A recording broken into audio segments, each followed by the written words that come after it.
6일 지방선거 한 달도 채 남지 않았습니다. 각 당의 후보들이 속속 확정되고 있는데요. 어떤 포부를 갖고 도전하는지 후보들을 모시고 직접 들어보는 시간 마련하고 있습니다. 먼저 인천시장 후보들부터 만나보겠는데요. 이 시간에는 일찌감치 단수 공천으로 출마를 알린 정의당의 이정미 후보와 함께 합니다. 후보들 순서는 그 캠프 사정에 의해서 저희가 준비하고 있습니다. 참고해 주시기 바랍니다. 안녕하십니까? 네, 안녕하세요. 네, 예. 자, 일단 뭐 간단히 인사를 저희가 내용이 많기 때문에 네. 출마의 변부터 좀 듣고 시작을 하겠는데요. 그동안에 좀 고민하시는 기간이 출마까지 길었잖아요. 네. 예. 또 왜 또 그랬는지 뭐 이런 여러 가지 얘기를부터 좀 듣고 싶습니다. 네. 선거에 출마하는 후보자는 유권자들 앞에서 네. 진실해야 된다고 생각을 합니다. 제가 당으로부터 요청을 받고 오랫동안 인천에서 살아왔기 때문에 인천에 대한 여러 가지 생각들, 구상들은 있었지만 이 이야기들을 인천 시민들에게 내놓았을 때 내가 정말 이것을 진실되게 관철시켜 나가겠다라는 확고한 의지가 있는가, 이런 것에 대한 자기 질문의 시간이 좀 필요했습니다. 그런데 여러 가지 그 각 당에 준비하는 후보님들 보면서 이정미가 생각하는 구상 정도면 인천 시민들한테 정확하게 좀 평가받을 수 있겠다, 이런 자신감이 생겼고, 그래서 본격적으로 출마 결심을 하게 됐습니다. 네. 지난 총선 이후 2년여의 시간이 지났는데 뭐 방송에서 참 많이 봐왔습니다. 네. 어떤 시간을 또 보내셨고 또 지역에서 모습도 좀 궁금하고 합니다. 네, 제가 인천의 송도를 지역구로 두고 있는데요. 네. 그곳에서 우리 주민들과 함께 오랫동안 계속 떠나지 않고 활동하고 있고 격려도 많이 받았습니다. 그리고 최근에 우리 사회의 가장 핵심적인 문제가 무엇일까? 그러니까 정치인들은 이 선거가 끝나고 쉬는 동안 그 다음 비전에 대해서 끊임없이 부단히 연구하고 공부해야 된다고 생각을 하는데, 그 점에 있어서 제가 이 외로운 시대라고 하는 것에 대한 고민을 좀 시작을 했습니다. 그러니까 어려움이 닥쳤을 때 어느 누구도 도와주는 사람이 없는 상태에 빠진 사람들, 그 사람들을 제대로 돌볼 수 있는 그런 시대에 우리가 접어든 것이 아닌가. 그래서 외로움 없는 돌봄사회 포럼을 또 만들어서 활동을 하기도 했고요.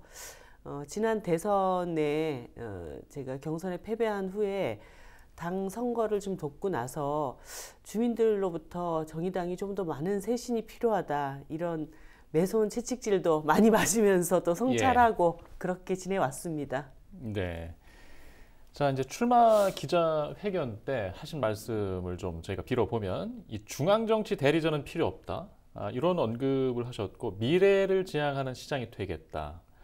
자, 이런 말씀을 하셨어요. 네. 인천의 성장과 어떤 시민들 삶 간에 어떤 괴리가 있다고 보시는가요? 네. 일단은 지금 인천뿐만 아니라 모든 지방선거의 핵심 쟁점이 대선의 연장전 같은 그런 분위기입니다. 네. 명심이냐 윤심이냐, 누가 정권을 잘 뒷받침할 수 있냐, 아니면 다음에 정권을 다시 뺏어올 수 있는 준비를 하느냐, 이렇게 얘기를 하고 있는데, 이번 지방선거는 그런 선거가 되어서는 안 된다고 생각을 합니다. 특히 인천의 경우에는 미추홀 형제 사건이라든가, 그리고 작년에 시민들의 방역을 위해서 엄청나게 주 70시간, 80시간 일하던 보건소의 공무원이 스스로 목숨을 끊는 이런 일도 있지 않았습니까? 그러니까 외형적인 성장과 또 철저한 방역의 이면에는 이렇게 돌봄에 방치되거나 혹은 누군가를 돌보다가 자기가 희생되는 이런 시민들의 삶도 있는 것입니다. 그래서 이런 성장과 방역의 한 축을 잘 책임지면서도 그 간극 사이를 메꾸면서 공동체 전체가 행복할 수 있는 인천도시를 만들어야 된다. 그러려면 지금 이렇게 극한적인 정치적인 대결로 시간을 허비할 틈이 없다, 이런 말씀을 드렸습니다. 네. 일단 밝히신 이제 공약들 중에 이제 대표 공약들 중에 보면 이제 돌봄 정치라는 표현이 좀 있습니다. 자, 지자체별 통합돌봄본부 구축까지 좀 언급하셨는데 좀 설명이 필요할 것 같아요. 네. 우리 각 지방자치단체의 사회복지 분야의 독자적인 재정 권한이 너무 적습니다. 그래서 도시마다 어떤 사회복지 정책이 필요한가는 도시의 특성에 맞게 다 다르지 않습니까? 예. 노인이 많은 곳은 노인 위주의 복지 정책이 실현돼야 되고 또 아이들이 많이 살아가는 곳은 아이 복지, 엄마들 복지 이런 것들이 이제 실현이 돼야 되는데 지금 우리나라 복지 재정은 중앙 정부가 다 갖고 있으면서 사업별로 쪼개서 그 돈을 내려줍니다. 그러다 보니까 예를 들어서 장애인들, 발달 장애인들 복지를 위해서 돈을 쓰라고 밑으로 내려줬는데 그 돈은 불용이 돼요. 사용되지가 않습니다. 그런데 실제 발달 장애인들의 부모님들은 예산이 부족해서 더 지원해달라고 얘기를 하는 이런 엄청난 비효율성이 발생을 하고 있습니다. 그래서 국비와 지방비, 그다음에 뭐 요양보험료, 국민건강보험료 이런 것들을 하나의 지방자치단체 안에 통합돌봄기금으로 만들고 중앙정부는 아주 기본적인 뭐 기초연금이라든가 아동수당이라든가 전 국민에게 내려가는 이 재정만 관리하면서 나머지 복지 재정을 지방자치단체가 운영할 수 있도록 이렇게 만들어야 된다. 그래서 지방자치단체, 기초단체, 동단위 커뮤니티 케어가 일원화되는 거죠. 그래서 내가 어떤 지원이 필요할 때 보건소를 가야 되는지 국민건강보험공단을 가야 되는지 아니면 동센터를 가야 되는지 이렇게 사람들이 정보가 없거나 또 어떤 지원을 받을 수 있는지도 몰라가지고 방치되는 경우들도 상당히 많이 있기 때문에 자기가 살고 있는 동단위 커뮤니티 센터에 가면은 원스톱으로 지원을 받을 수 있도록 하고 꼭 필요한 재정을 지방자치단체가 관리하도록 하는 이런 시스템입니다. 많은 분들이 지방분권 시대를 얘기하는데 지방분권의 첫 단추는 재정분권, 재정권을 완전히 독립시켜 주는 것이고 그 재정권을 독립시키는 첫 단추로 사회복지 분야의 재정은 일단 지방자치단체가 가져오게 하자. 이게 핵심적인 내용입니다. 이제 말씀을 이제 더 들어가서 보면 일단 복지 재정이라는 게 이제 중앙 의존도가 상당하고요. 그렇습니다. 이 아이러니하게도 많이 받는 게 또 좋은 데서 끝나는 게 아니라 지방 재정 부담도 커진단 말이죠. 매칭 펀딩 하다 보니까 이 지자체가 여러 가지 면에서 감당할 준비가 지금 돼 있는 건지 좀 걱정도 돼요. 그러니까, 어떻게 생각하세요?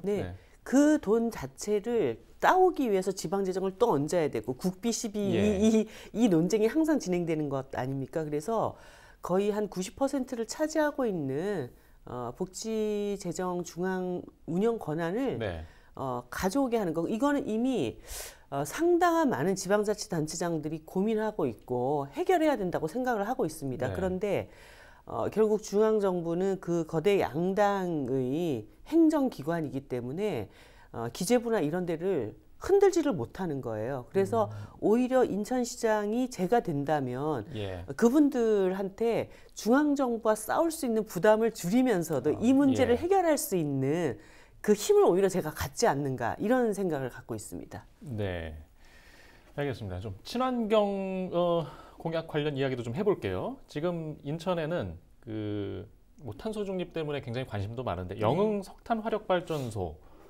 이야기가 있습니다. 조기 폐쇄 방안으로 지금 이정미 후보께서 언급하신 부분이 있습니다. 이제 후보자들마다 아니면 정치인들마다 주장은 하지만 잘 되지 않고 있거든요. 쉽지 않아요. 뭔가 좀 다른 방법을 갖고 계신지 여쭙고 싶습니다. 제가 공약에서도 말씀드렸지만 수도권 탄소중립위원회를 설치하겠다. 그래서 정부기관과 서울, 인천, 경기 광역단체장들 그리고 이 화력발전소와 이해관계가 있는 노동자들 이분들도 어쨌든 이후에 자기 일자리를 어떻게 보장받아야 될 것인지에 대한 고민이 있으실 것 아닙니까? 그리고 환경과 관련돼서 오랫동안 연구해왔던 전문가, 시민사회 단체들 이렇게로 수도권 탄소중립위원회를 구성을 해서 수도권에 이 미세먼지에 엄청난 영향을 미치고 있고 온실가스 배출량을 발생시키고 있는 이 화력발전소 조기 폐쇄를 어떻게 해나갈 것인가를 논의를 시작을 해야죠. 그러니까 이번에 윤석열 당선인도 인천에 와서 영흥 화력발전소 조기 폐쇄는 부인할 수 없는데 그런데 1, 2호기 같은 경우에는 이미 예정되어 있는 34년을 또 얘기를 하시는 거죠. 그러니까 하나만한 말씀을 하고 가신 거예요. 그래서 대통령께서도 이 문제에 대한 심각성을 조금 더 정확하게 알기 위해서는 이 탄소중립위원회가 의견들을 취합을 해서 이것이 전체적인 수도권에 어떤 영향을 미치고 어떤 해결 방안이 있는지를 제시하는 이런 과정이 돼야 될 것 같습니다.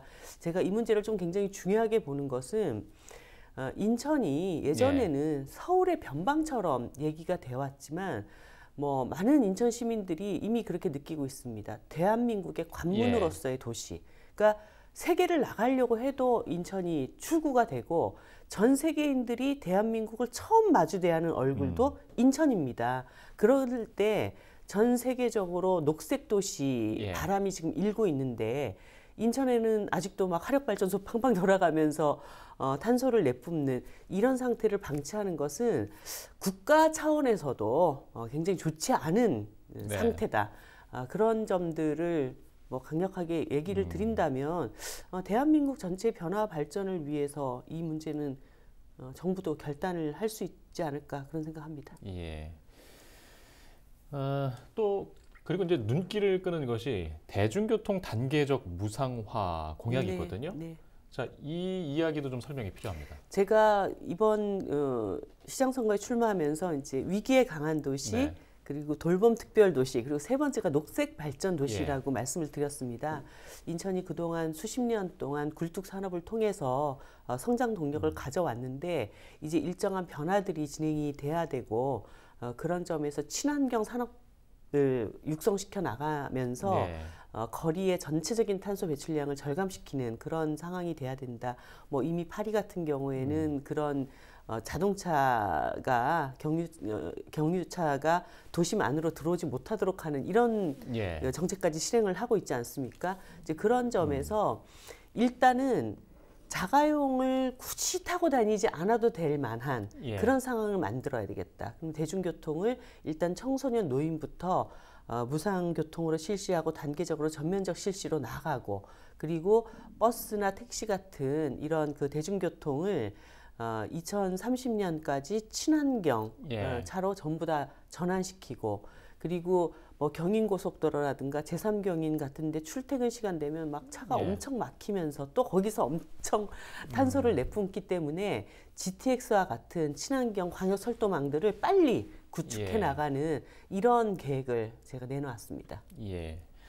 일단 공약들이 많아서 계속 지금 이어서 여쭤보겠습니다. 일단 수도권 매립지 종료 문제, 이거 인천에서 가장 중요한 환경 문제 중 하나인데 지금 경쟁하는 후보자분들이 서로 책임 공방이 있습니다. 지금 후보님께서는 뭐 묘안이 있는지 어떤 입장이신지 궁금합니다.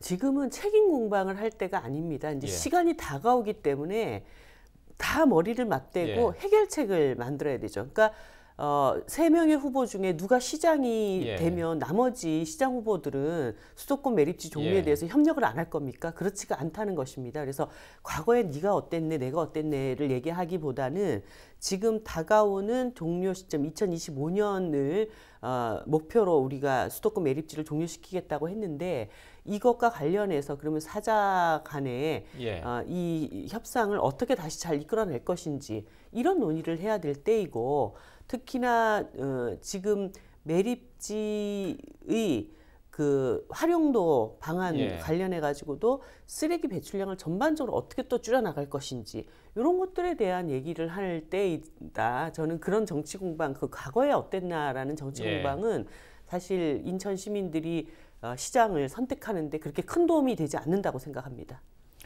알겠습니다. 저희가 좀 부평 지역구가 있어서 좀 이 이야기로 좀 넘어가 보겠는데요.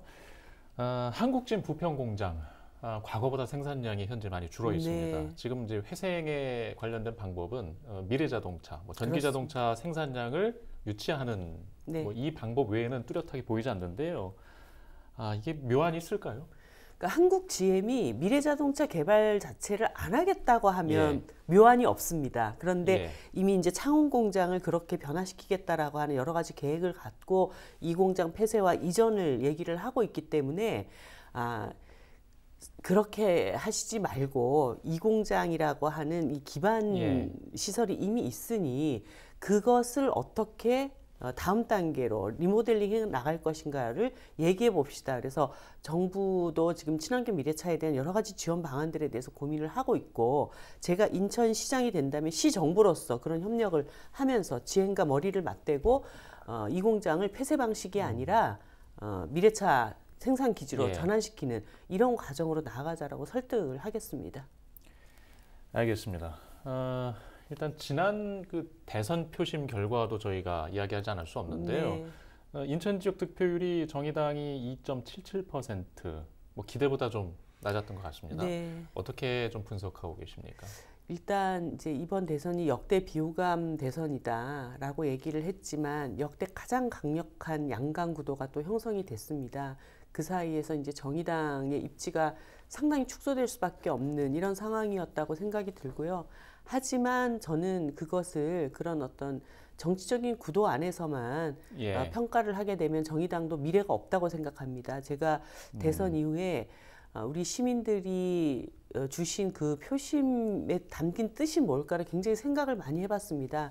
사실 1당, 2당 사이에 0.7% 예. 차이라고 하는 예. 것도 어느 누구도 완전한 승자가 아니다라고 하는, 그래서 정말 이제는 대결 정치가 아니라 서로가 서로를 되돌아보면서 정치가 국민들을 어떻게 더 행복하게 만들어줄 것인가에 대한 협치의 과정으로 나가라는 주문이 담겨 있다고 보고, 정의당의 그 2.7% 안에는 진보정당이라고 한다면 항상 시대를 선도해 예. 나가면서 새로운 아젠다를 내고 시민들이 야, 저 정당은 자기 목소리와 자기 색깔이 굉장히 뚜렷하기 때문에 네. 대한민국에 꼭 필요한 정당이라고 하는 존재 이유를 확인받아야 되는 것이잖아요. 근데 지난 몇 년 동안 정의당이 그런 확신을 국민들께 잘 드리지 못함으로 인해서 받은 성적표라는 점을 정의당이 깊이 새겨야 된다고 봅니다. 그런 점에서 제가 이번에 시장에 나올 때 시민들께 어떤 말씀을 드릴까, 무엇으로 어떤 비전으로 평가를 받을까에 대해서 이제 생각의 시간이 길었던 것도 그 안에 담겨 있었는데요. 이제 그런 확신, 시민들께 이런 정도의 정책이면 정의당의 또렷한 목소리가 되겠구나, 그런 확신을 갖고 내놓은 정책 대안들이기 때문에 이번 인천시장 선거에서 많은 지지와 사랑을 받고 싶습니다. 예. 자, 오늘 질문 중에 또 상당히 중요한 지점이 될 수 있는데요. 자, 3명의 경쟁자들 중에 이정미가 갖고 있는 강점 여쭙고 싶습니다. 네. 많은 분들은 이정미가 참 사람은 좋은데 당이 너무 작지 않냐, 네. 이런 평가를 하시는데, 역으로 그 약점이 저의 가장 강한 강점이 될 수 있다고 저는 보고 있습니다. 예. 저는 중앙 정치로부터 규정력이 약합니다. 그러니까 한마디로 어떤 이번에 그 민주당 송영길 대표님께서 서울시로 출마를 하시면서 UN 5본부를 서울시에 설치하시겠다, 이 말씀을 하셨거든요. 그런데 저는 제 상식의 눈으로 아무리 생각을 해봐도 인천 지역의 도시 특성은 이미 국제 교류의 중심지로 성장하고 있는 도시입니다. 그리고 서해 평화지대를 책임지고 있는 도시입니다. 그렇다고 한다면 당연히 UN 5본부는 인천에다가 유치를 해야죠. 그런데 민주당의 인천시장 후보님께서 과연 그러한 민주당의 논리에 맞설 수 있겠는가? 뭐 유정복 시장님 같은 경우에도 지금 그 국민의힘이 석탄 화력 발전소 조기 폐쇄에 대해서 지금 반대하고 있는 입장이란 말이죠. 그런데 그 규정을 받는 인천시장이 영흥 발전소 폐쇄, 조기 폐쇄에 대해서 그것을 강력하게 밀어붙일 수 있겠는가? 이런 점을 놓고 본다면 오히려 인천 시민의 뜻에 맞게 중앙 정치에 휘둘리지 않고 정책을 펼쳐나갈 수 있는 그 포지션에는 유일하게 이정미밖에 없다. 그 점을 저의 강점으로 오히려 생각을 합니다. 네, 알겠습니다. 오늘 저희가 좀 준비한 소식은 여기까지고요. 선거 때까지 한 달이 채 남지 않았는데 이후 발생하는 소식들은 저희가 뉴스를 통해서 좀 전해드리도록 하겠습니다. 오늘 말씀 고맙습니다. 네, 감사합니다. 네, 지금까지 인천시장 정의당 이정미 후보와 함께 해봤습니다. 시청해주신 여러분 고맙습니다.